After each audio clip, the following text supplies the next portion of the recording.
하나님의 비밀을 깨달았습니까? 라는 제목으로 하나님 말씀 증가하도록 하겠습니다. 우리의 삶은 늘 평온하지만은 않습니다. 때로는 정말 햇살이 따사롭게 비치는 고속도로를 달린 것과 같은 때가 있습니다. 행복하죠. 영원히 그랬으면, 늘 그랬으면 하는 마음들이 우리 가운데 주어질 때가 있습니다. 그런데 어느 순간 갑자기 앞이 보이지 않는 터널로 들어갈 때가 있습니다. 터널이 어떻습니까? 깜깜합니다. 터널 안에서는 방향도 속도도 감이 잡히지 않습니다. 무엇보다 언제 끝날지 모르죠. 그래서 사람들은 두려워합니다. 어떤 때는 터널이 아니라 풍랑을 만난 것과 같을 때도 있습니다. 아무리 노를 저어도 앞으로 나아가지 못합니다.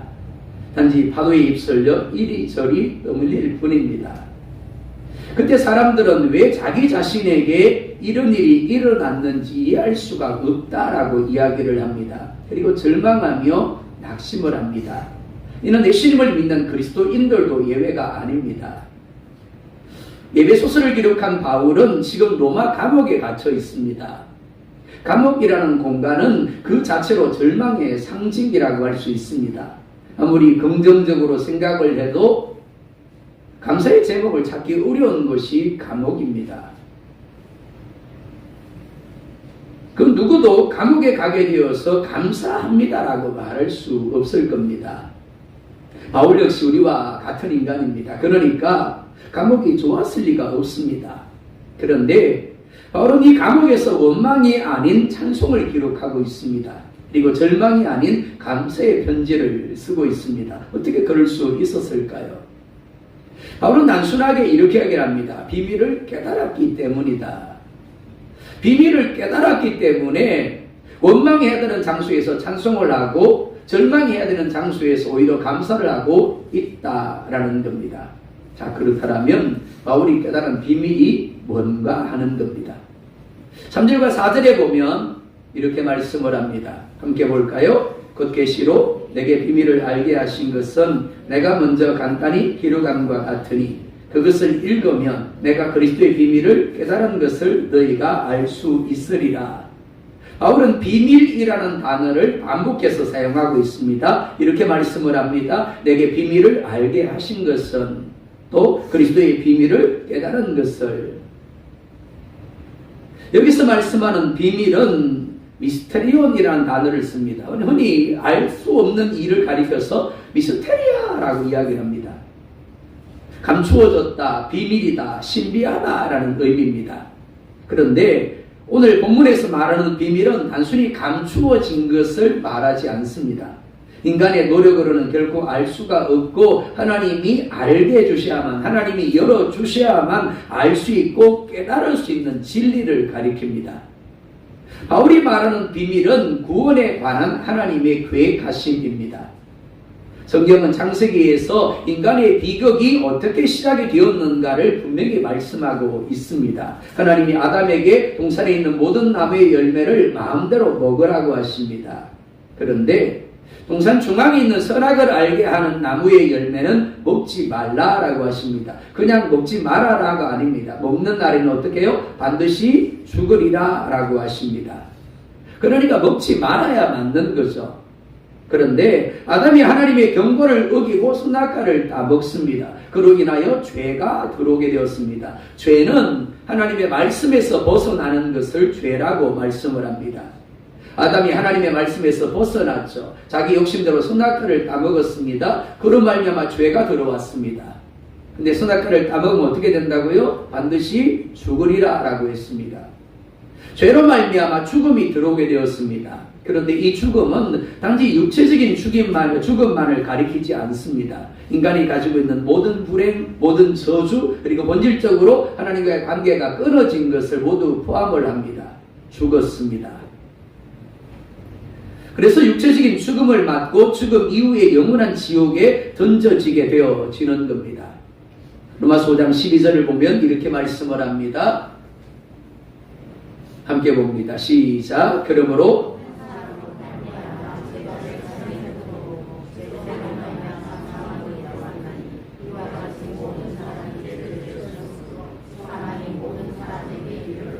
아멘. 자, 이상한 이야기를 하고 있습니다. 한 사람 아담으로 말미암아 죄가 세상에 들어왔대요. 맞죠? 그죠? 아담이 선악과를 따먹지 말라 그랬는데 따먹음으로 말미암아 죄가 들어왔습니다. 그리고 그 죄로 말미암아 반드시 죽으리라 그랬으니까 사망이 들어왔어요. 그죠? 거기까지는 이해가 돼요. 근데 뭐라 말씀합니까? 이와 같이 모든 사람이 죄를 지었다. 그리고 사망이 모든 사람에게 이르렀다라고 말씀을 합니다. 무슨 말인가 하면 아담의 죄가 단지 아담의 죄로 끝나지 않았다라는 겁니다. 아담 이후에 태어나는 모든 사람에게 아담의 죄가 유전이 되었다라는 겁니다. 그래서 인간은 태어날 때부터 죄 아래 있습니다. 죄를 품고 있습니다. 아무도 가르쳐주지 않아도 신기하게도 거짓말을 합니다. 나쁜 짓을 합니다. 자기 중심적으로 반응을 합니다. 가장 쉬운 애가 이런 겁니다. 애기가 있습니다. 애기가 배가 고파요. 그래서 웁니다. 사이렌을 울리죠. 엥 그럽니다. 그럼 어떻게 해요? 배고파 고프구나. 그리고 어떻게 해요? 엄마가 가슴을 열고 저 꼭지를 물립니다. 여러분들 아마 그렇게 크셨을 거예요. 저도 그렇게 컸습니다. 근데 문제가 뭐가 하면 시도 때도 없이 울어대고 시도 때도 없이 배가 고프다 그러니까 엄마 젖꼭지가 견디지를 못하는 겁니다. 짓무르고 찢어지고 피가 날 때가 있어요. 자, 아기가 엄마 배가 고파서 엄마 젖꼭지를 물었습니다. 그랬더니 피가 입으로 쑥 들어오는 겁니다. 혀로 더듬어 보니까 어떻다고요? 엄마 젖꼭지가 상처가 난 거예요. 그리고 이 아기가 생각합니다. 우리 엄마가 지금 아프구나. 내가 엄마를 힘들게 하고 있구나. 그러고는 그렇게 이야기를 합니다. 내가 지금 배고프지만 내 욕심만 채우면 안 되지. 그러고는 젖꼭지를 물고 있던 입을 쑥 놓는 겁니다. 그럴 수 있을까요? 그런 애기 보셨습니까? 철들어도 너무 일찍 철든 애기 보셨나요? 그런 애기는 없습니다. 그렇죠? 언제 입을 놓을까요? 배가 부를 때. 엄마야 피가 날든 말든 엄마야 아프든 말든 내 배가 불러야만 엄마 젖꼭지를 물고 있던 입을 놓는 겁니다. 왜 그럴까요? 그 안에 유전된 죄적 본성이 자리하고 있기 때문입니다. 자기 중심적으로 반응하게 되어지는 거죠. 사람들은 대통령이 바뀌면 그리고 제도가 잘 세워지면 교육을 잘하면 사회가 좀 더 살기 좋은 사회가 될 것이다 라고 여깁니다. 정말 그럴 수 있습니다. 아주 조금 살기 좋은 사회가 될 수 있습니다. 하지만 근본적으로는 바뀌지는 않습니다. 왜냐하면 제도의 문제나 교육의 문제가 아니라 죄악의 본성의 문제이기 때문에 그렇습니다. 교육을 받고 제도를 바꿈으로 조금 나은 세상을 만들 수 있을지는 몰라도 여전히 변하지 않는 사실은 사람들 안에 아담으로부터 유전된 죄의 본성이 그대로 남아있다라는 겁니다. 그 죄의 본성이 그로 하여금 죄를 범하게 만들 겁니다. 그리고 죄와 함께 들어온 저주가 그를 괴롭힐 겁니다. 그리고 마침내 어떻게 해요? 육신의 죽음을 맞게 될 것이고 그 다음에요? 끝. 사람들은 그렇게 생각을 합니다. 힘들으면 어떻게 해요? 내가 죽으면 끝이지. 죽으면 그만이지. 근데 성경은 아니라고 말씀을 합니다. 히브리서 9장 27절 볼까요? 시작. 한번 죽는 것은 사람에게 정해진 것이요 그 후에는 심판이 있으리니 누구나 죽습니다. 죽지 않는 사람은 하나도 없습니다. 단지 순서만 다를 뿐이죠. 근데 문제가 뭐라고요? 죽음이 끝이 아니라는 겁니다. 그 후에 뭐가 있다고요? 심판이 있다라고 분명히 말씀을 합니다. 사람이 가진 죄의 문제를 해결하지 못한 채 죽으면 반드시 하나님의 심판대 앞에 서서 심판을 받게 되어집니다. 문제는 태어날 때부터 아담으로부터 유전된 죄를 가진 사람은 아무리 도덕적으로 윤리적으로 바른 삶을 살아도 결국 태어날 때부터 가진 죄 때문에 심판을 받고 지옥에 갈 수밖에 없다는 겁니다. 어떤 사람이 그럽니다. 목사님, 저분은요 법이 없어도 살 수 있는 사람입니다. 정말 그런 사람이 있죠. 그죠? 성격이 온유하고 남에게 해보지 못하고 그런 사람이 있습니다. 그런데 그래도 변하지 않는 사실은 뭐라고요? 그도 죄인이라는 겁니다. 태어날 때부터 죄를 가지고 있다라는 거죠. 그렇기 때문에 그가 육신의 죽음을 맞고 그 다음에 하나님의 심판대 앞에 서게 될 것이고 심판을 받고 어디 가요? 지옥 갈 수밖에 없는 겁니다. 그러니까 평생 괴롭고 힘든 삶을 살다가 죽음을 맞아서 이제 끝이 나려나 했는데 그보다 더한 지옥의 고통이 사람들을 기다리고 있는 겁니다. 이것이 아담 이후의 사람들의 운명입니다. 그야말로 비참하죠. 이 절망적인 운명 앞에서 바울이 깨달은 비밀이 있습니다. 그 첫 번째가 십자가가 감추어졌던 하나님의 구원의 비밀임을 깨달았습니다. 저주받은 인생입니다. 불행한 인생들이죠. 애쓰고 노력하는 만큼 행복할 줄 알았는데, 만족함이 주어질 줄 알았는데, 기쁨이 주어질 줄 알았는데 아닌 겁니다. 저주로부터 벗어나기 위해서 별짓을 다해도 결코 그 저주 가운데 벗어날 수가 없는 겁니다. 그런데 하나님이 사람이 되십니다. 그리고 사람들을 위하여 십자가에서 죽으심으로 사람들이 가진 죄의 문제를, 저주의 문제를 해결을 하십니다. 사실 이 이야기는 인간의 상식으로는 도대체 받아들일 수 없는 이야기입니다. 신이 사람을 구원하기 위하여 인간이 되십니다. 이해가 되시나요?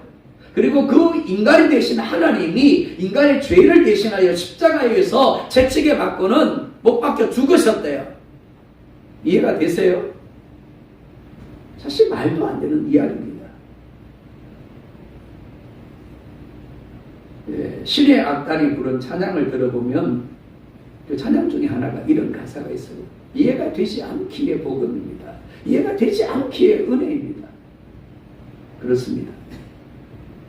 인간의 머리로는 도저히 받아들일 수 없는 이야기. 하나님이 사람이 되시고 그 사람이 우리를 대신하여 채찍에 맞고 십자가에 못 박혀 죽음으로 우리를 구원하셨다라는 것. 도저히 받아들일 수 없는 이야기. 그랬기에 복음인 것.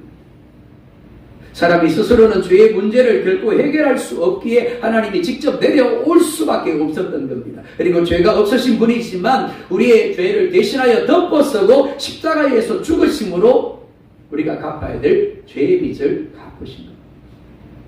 이것이 바울이 깨닫는 그리스도의 비밀입니다. 사람 여러분, 십자가는 우연히 일어난 사건이 아닙니다. 어쩌다 보니까 예수님이 십자가에 못 박혀 죽었다라가 아닙니다. 아담이 선악과를 따먹은 후에 하나님이 인류를 구원하기 위하여 세우신 구원 계획이었습니다. 그래서 말씀합니다. 여인의 후손이 와서 뱀의 머리를 깨트릴 것이고 뱀의 후손은 여인의 후손의 뒤꿈치를 상하게 할 것이다. 예수님이 십자가에 못 박혀 죽습니다. 분명히 메시아인데, 구원자인데 십자가에 못 박혀 죽습니다. 예수님을 대적했던 사람들이 자신들이 이겼다라고 가능성을 지릅니다. 아, 우리가 이겼다. 정말 인간의 눈으로 본다라면 예수님이 실패한 것처럼 보이는 것이 사실입니다. 그러나 예수님의 죽음은 결코 패배가 그리고 실패가 아닙니다. 그 방법 외에는 그렇게 하나님이 사람이 되시고 그렇게 십자가에 못 박혀 죽으심으로 우리의 죄값을 대신 지불하는 그 방법밖에는 인류를 구원할 방법이 없었기에 그렇게 하신 겁니다. 그래서 이렇게 말씀을 합니다. 다 이루었다. 다 갚았다라고 하신 겁니다. 이것이 첫 번째 바울이 깨닫는 진리입니다. 두 번째로 구원은 은혜로 주어지는 것임을, 행위가 아닌 믿음으로 말미암는 것임을 깨달았습니다. 바울이 깨달은 두 번째 비밀입니다. 구원은 행위로 얻는 것이 아니라 은혜로 받는다라는 겁니다. 유대인들은 자신들이 하나님이 주신 율법을 온전히 지켜야만 구원을 얻을 수 있다라고 생각을 했습니다. 그래서 정말 열심히 율법을 지키고자 애쓰고 노력을 했습니다. 자, 근데 한번 물어볼까요? 하나님이 주신 법을 100% 온전히 지킬 수 있는 사람이 있을까요? 없을까요? 정답은 없답니다. 왜 그럴까요? 예수님이 이렇게 말씀을 합니다. 여인을 보고 음란한 생각을 하면 이미 그는 간음한 것이다. 미워하는 마음을 가지면 살인한 것이다. 탐심을 가지게 되면 그는 도둑질한 것이다. 이뿐만 아닙니다. 형제에 대하여 바보라고 하게 되면, 나가라고 미련한 자라고 하게 되면 그는 지옥불에 던져지게 될 것이다 라고 말씀을 합니다. 자, 생각으로, 말로, 행위로, 습관으로, 태도와 방식들로 단 한 번도 죄를 짓지 않을 사람이 누가 있을까요? 하나님, 나는 완벽합니다. 나는 행위로 얼마든지 구원을 받을 수 있습니다 라고 말할 수 있는 사람이 누가 있을까요? 아무도 없습니다. 그러니까 그 누구도 자신의 노력으로는, 자신의 행위로는 구원에 이를 수가 없는 겁니다. 그런데 하나님이 바울에게 깨닫게 하신 것이 무엇이가 하면 이런 행위가 아니라 하나님이 은혜를 베풀어서 예수님을 믿게 하심으로 구원을 받게 하신다라는 겁니다. 그래서 바울이 이렇게 고백합니다. 에베소서 2장 8절입니다. 함께 봅니다. 시작.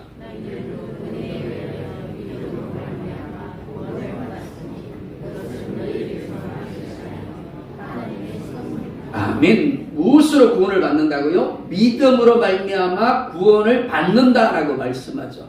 믿음으로 말미암아 구원을 받는다 그러니까 어떤 분은 그럴지 모르겠습니다. 맞아요, 목사님. 내가 믿어서 구원받은 거예요. 내가 믿기로 한 겁니다. 그래서 교회를 나오게 되었고 내가 구원을 받은 겁니다. 맞나요? 아닙니다. 이 믿음도 뭐라고요? 너희에게서 난 것이 아니요 하나님의 선물이라고 말씀합니다. 그렇습니다. 내가 똑똑해서 믿은 것이 아니라는 겁니다. 내가 믿기로 결심해서 믿게 된 것이 아니라는 겁니다. 하나님이 믿음이라는 선물을 주시고 깨닫게 하시고 믿게 하셨기 때문에 깨달아지고 믿게 되었다라는 거죠. 그렇기 때문에 뭐라고요? 은혜라는 겁니다.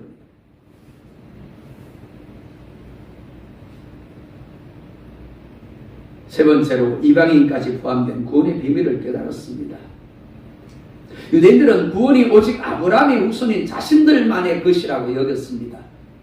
그래서 이방인들을 바라보면서 저놈들 지옥불을 끄지지 않기 위해서 불쏘시개로 사용하는 놈들 그러면서 멸시하고 업신여겼습니다. 그런데 하나님이 바울에게 깨닫게 하신 것은 그것이 아니었습니다. 유대인만 구원받는 것이 아니라 온 세계에 있는 사람들을 하나님이 구원하기를 원하신다라는 겁니다. 그래서 6절에 이렇게 말씀을 합니다. 6절 함께 봅니다. 이는 이방인들이 복음으로 말미암아 그리스도 예수 안에서 함께 상속자가 되고 함께 지체가 되고 함께 약속에 참여하는 자가 됨이라. 자, 이렇게 말씀을 합니다. 첫째, 이방인들이 무엇으로 말미암아요? 복음으로 말미암아. 둘째, 누구 안에서요? 그리스도 예수 안에서. 유대인도 이방인도 동일하게 구원의 조건은 복음입니다. 그리고 그리스도 예수 안에입니다. 혈통이 구원을 받게 하는 것이 아닙니다. 내가 아브라함의 후손인데요. 우리 집은 대대로 믿는 집안인데요. 우리 엄마 아빠요, 우리 할아버지 할머니요, 얼마나 열심히 있는지 모릅니다. 그게 나를 구원하는 게 아니라는 겁니다. 복음을 예수님을 믿게 하시는 하나님의 은혜가 구원을 받게 하는 겁니다. 만약 여러분들이 이 사실을 믿고 있다면 하나님이 여러분에게 비밀을 깨닫게 하신 겁니다. 그리고 하나님의 은혜가 여러분에게 베풀어진 겁니다. 그렇지만 많은 이들이 이를 은혜로 생각하지 않습니다. 내가 지금 깨달아졌어요. 내가 지금 믿고 있어요. 그게 뭐라고요? 은혜 받은 거예요. 그렇죠? 하나님이 내게 믿음이라는 것을 선물로 주심으로 깨닫게 되었고 믿게 되어진 겁니다. 그러니까 당연히 그걸 뭐로요? 은혜를 여기며 감사해야 되는 겁니다. 근데 자신이 이 비밀을 깨닫고 있다는 것을 별로 대단하게 여기지 않는 겁니다. 하지만 이보다 더 큰 은혜가 없습니다. 왜냐하면 사람이 아무리 애쓰고 아무리 노력해도 결코 깨달을 수 없고 믿을 수 없는 것이기 때문입니다. 하나님이 사람이 되셨습니다. 사람이 되신 예수님이 십자가에서 우리를 대신하여 십자가에 죽으심으로 우리의 죄값을 갚았죠. 끝. 그게 아닙니다. 성령님이 우리 마음 가운데 오십니다. 그리고 예수님이 행하신 그 일을 우리 가운데 깨닫게 하신 거죠. 그리고 믿게 하신 겁니다. 그로 말미암아 구원을 받게 하신 거죠. 뿐만 아닙니다. 그 성령 하나님이 우리와 계속해서 함께 하시면서 우리를 다듬어 가십니다. 우리의 구원을 마침내 완성하십니다. 그리고 우리를 이끌어 가시죠. 그리고 영원한 천국에 들어가게 하실 겁니다. 사는 여러분, 성령 하나님 여러분들과 함께하고 계심을 믿으시기 바랍니다. 그 하나님이 어떤 순간에도 여러분을 떠나지 아니하고 여러분들 가운데 함께 하시고 여러분을 인도하시고 여러분들 삶 가운데 일하심을 믿으시기 바랍니다. 여러분 살아가는 시간 속에서 실패가 주어질 수 있습니다. 이해할 수 없는 상황 속에 머무를 수도 있습니다.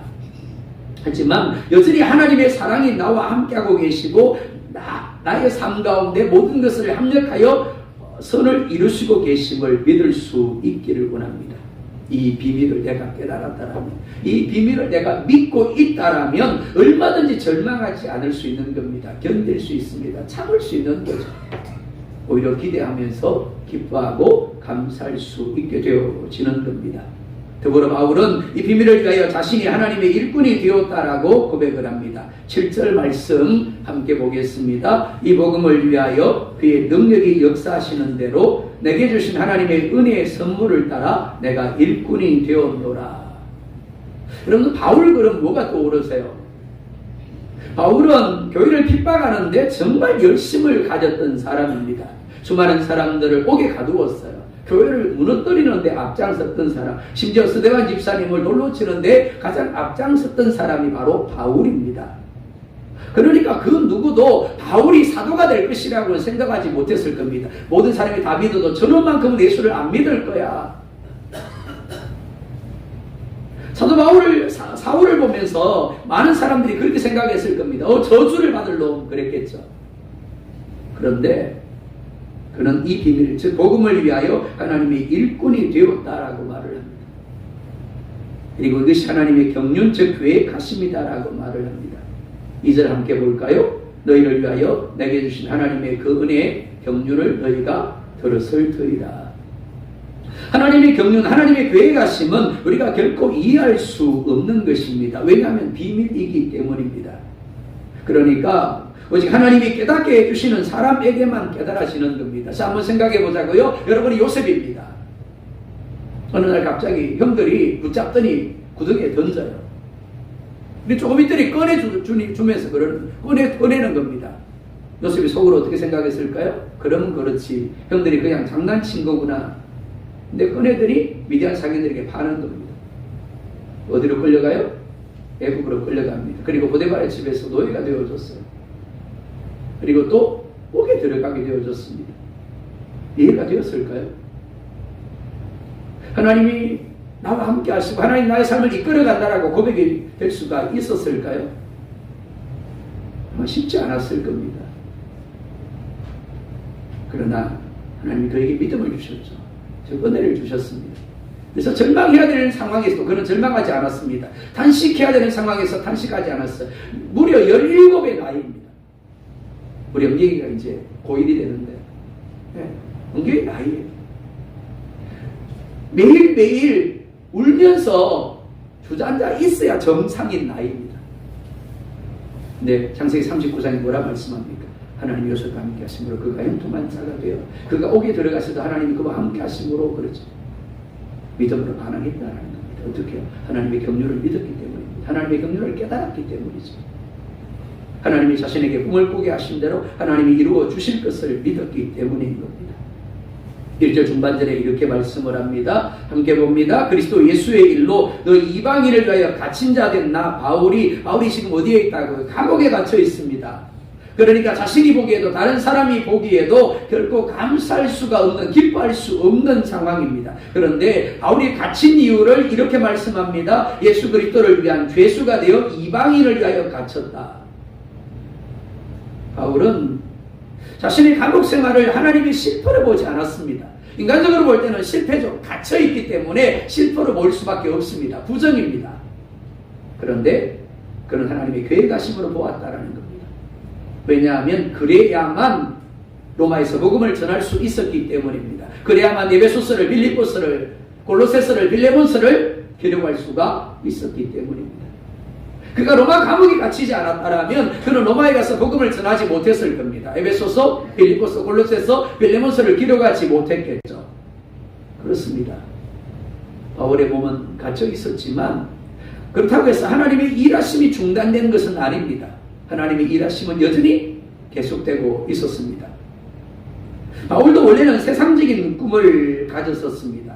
부자가 되고 높은 자리에 올라가고 평안한 삶을 사는 꿈을 꾸었습니다. 그런데 그랬던 그가 예수님을 만납니다. 그리고 비밀을 깨닫습니다. 그리고 뭐라고 고백을 합니까? 내가 소중하게 여겼던, 내가 자랑스럽게 여겼던 그 모든 것들을 배설물로 여긴다라고 이야기를 합니다. 사랑 여러분, 바울은 여전히 꿈을 꿉니다. 예수님을 믿기 전에도 꿈을 꿨고요. 예수님을 믿고 난 이후에도 꿈을 꿉니다. 그런데 달라졌어요. 예수님을 믿기 전에는 자신을 위한 꿈을 꾸었습니다. 그런데 이제 그는 자신을 위한 꿈을 꾸지 않습니다. 예수님을 위한 꿈을 꿉니다. 사랑 여러분, 하나님은 우리 모두를 목사나 선교사로 부르시지는 않습니다. 어떤 분은 그러더라고요. 은혜 받으면 선교사로 나가라 그럴까봐 은혜 안 받는데요. 그래서 열심히 안 한대요. 걱정 안 하셔도 됩니다. 여러분들에게 목사가 되려고 하지 않습니다. 선교사로 나가라고 하지 않아요. 저는 처음 에콰도르 갈 때 정말 모르던 나라였습니다. 모르던 나라였고 백화들이 정말 어디 있는지도 몰랐어요. 가면은 인터넷도 안 되고 정말 후진국처럼 그렇게 생각을 했습니다. 왜냐하면 늘 듣던 선교사의 생활들이 있었기 때문에 그렇습니다. 아프리카에 간 선교사님이 소똥으로 된 집을 지었대요. 그리고 그 집에서 사는데 거기서 맨날 몸을 가리고서 긁는데요. 소똥으로 된 집이니까 냄새도 나고 위생도 안 좋고 그런 걸 맨날 이제 들었어요. 신학을 하면서. 당연히 선교사로 나가면 그런 줄 알았습니다. 물론 선교사의 환경은 별로 좋지 않습니다. 근데 생각보다 좋았어요. 인터넷도 잘 되고 여기보다 고기도 싸고요. 그리고 과일도 얼마나 많은지 안심하십시오. 하나님 여러분들에게 선교사로 가라고 하지 않습니다. 여러분들에게 목사가 되라고 하지 않아요. 그런데 하나님이 정말 우리 모두에게 원하는 게 있습니다. 그게 무엇인가 하면 바울이 예수님을 위한 꿈을 꾼 것처럼 여러분들도 예수님의 꿈을 꾸기를 원하신다. 먹든지 마시든지 무엇을 하든지 나의 영광을 위하여 사는 것이 아니라 하나님의 영광을 위하여 살기를 원하신다라는 겁니다. 사람 여러분, 바울의 꿈은 바울의 꿈이 아니었습니다. 예수님이 그에게 주신 예수님의 꿈이었습니다. 그 꿈 때문에 그는 로마로 올라갔고 옥에 갇혀 있었어도 어떻게 해요? 감사하고 기뻐했던 겁니다. 왜요? 자기가 꾸고 있는 예수님의 꿈이 이루어지고 있었기 때문입니다. 실패처럼 보였지만 아니요, 실패가 아니라 예수님의 꿈이 이루어지고 있는 것을 본 거죠. 그래서 기뻐하고 감사했던 겁니다. 고린도후서 11장 25절에서 27절에 이렇게 말씀을 합니다. 함께 봅니다. 3번 태장으로 맞고 1번 돌로 맞고 3번 밭은 하는데 1주알을 기쁨에서 지냈으며 여러 번 여행의 강의 위험과 강도의 위험과 동족의 위험과 이방인의 위험과 신의 위험과 광야의 위험과 바다의 위험과 거지 정죄 중에 위험을 당하고 또 수고하며 애쓰고 여러 번 자지 못하고 줄이며 목마르고 여러 번 굶고 춥고 헐벗었다. 자, 이런들 같으면 어떻게 반응했겠어요? 다시 25절 띄워주세요. 이렇게 말씀합니다. 몇 번 맞았다고요? 3번 태장으로 맞았대요. 3번 태장을 맞다 그러니까 하나, 둘, 셋, 이거 셋 아닙니다. 50에 하나 감한 매를 맞았다는 겁니다. 그걸 3번씩이나 맞았대요. 초죽음이 된 게 3번이라는 이야기입니다. 그리고 또요, 한 번 돌로 맞았대요. 어느 정도로요? 죽은 줄 알고 성 밖에 갖다 버렸어요, 사람들이. 배를 타고 가는데 3번을 파선을 했습니다. 1주알을 어둠 가운데 지냈습니다. 여행을 하는데 강의 위험을 당하고 강도의 위험을 당하고 동족의 위험을 당하고 이방인의 위험을 당하고 신의 위험을 당하고 광야의 위험을 당하고 바다의 위험과 거짓 형제 중에 위험을 당합니다. 뿐만이 아니죠. 여러분 자지 못하고 목마르고 줄이고 굶고 춥고 헐벗었습니다. 이것만이 아닙니다. 바울은 늘 가시가 있었죠. 질병 때문에 고통하는 삶을 살았습니다. 바울이 당한 고난은 이루 셀 수 없을 정도로 많고 많습니다. 그러니까 아무리 생각해도 감사가 나올 수가 없습니다. 하나님, 내가 사도로 부름을 받았고 내가 지금까지 이렇게 충성하는데 내가 이렇게 헌신하는데 하나님 꼭 내게 이렇게 하셔야 되겠습니까? 원망이 나오고 불평이 나오고 탄식이 나와야 맞는 거죠. 그런데 바울은 뭐라고 고백합니까? 은혜라고 고백합니다. 그리고 기뻐하며 감사합니다. 어떻게 해요? 예수님의 꿈을 꾸었기 때문에. 만약 바울이 자기의 꿈을 가졌더라면 자신이 원하는 대로 되지 않았기 때문에 하나님을 향하여 원망했을 겁니다. 탄식했겠죠? 절망했을 겁니다. 하나님 도대체 왜 이러시는 겁니까? 왜 나만 미워하세요? 왜 나만 못 살게 구세요? 라고 했을 겁니다. 그런데 자기의 꿈이 아니라 예수님의 꿈을 꾸었기 때문에 그런 모든 시간들이 예수님의 꿈을 이루어가자는 그 자리로 나를 이끌어 가시는 하나님의 인도하심임을 믿었기에 기뻐하고 감사할 수 있었던 겁니다. 특히 로마서 8장 17절에 이렇게 말씀을 합니다. 함께 볼까요? 자녀이면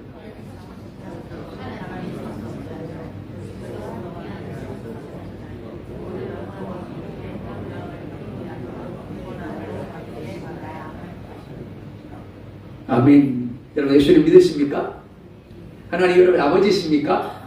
오늘 내가 세상을 떠난다 해도 천국에 들어갈 것을 확신하고 계십니까? 아멘. 그렇습니다. 우리는 천국에 들어갈 것이고 그 천국에서 하나님과 더불어 영광을 누리게 될 겁니다. 그런데 뭐라 말씀합니까? 그와 함께 영광을 받기 위하여 뭐더요? 고난도 함께 받아야 할 것이니라. 그렇습니다. 내가 바라보는 하늘의 비밀, 천국의 그 영광의 비밀을 깨달은 사람은 비록 내게 고난이 올지라도 그것이 내게 영광을 주시기 위한 과정임을 믿는다라는 겁니다. 인정한다라는 거죠. 그렇기 때문에 기뻐할 수 있고 그렇기 때문에 감사할 수 있는 겁니다. 13절에 이렇게 말씀을 합니다. 함께 봅니다. 그러므로 너희에게 구하노니 너희를 위한 나의 여러 환난에 대하여 낙심하지 말라. 이는 너희의 영광이니라. 바울이 옥에 갇혀 있습니다. 바울이 여러 환난을 당합니다. 그것을 지켜보고 있습니다. 그러니까 어떻게 해요? 낙심이 됩니다. 하지만 바울은 내가 이렇게 됨으로 너희에게 하나님의 은혜가 누려진다. 그러니까 너희에게 영광이다 라고 이야기를 합니다. 내가 고난을 받음으로 말미암아 예수님의 꿈이 이루어지고 너희에게 영광이 주어지는 것이니까 낙심하지 말라라고 기뻐하라고 이야기를 합니다. 사랑하는 여러분, 예수님의 꿈을 꿀 수 있기를 원합니다. 우리가 하는 일들은 다 다릅니다. 가정에서 살림을 하는 분도 있고 그리고 사업을 하는 분도 있고 농사를 하는 분도 있고 직장 생활을 하는 분도 있습니다. 우리 공부를 하는 학생들도 있습니다. 그러나 예수님의 꿈을 꿀 수 있기를 원합니다. 하나님은 여러분들을 통해서 하나님의 은혜가 하나님의 복음이 흘러가게 하기를 원하십니다.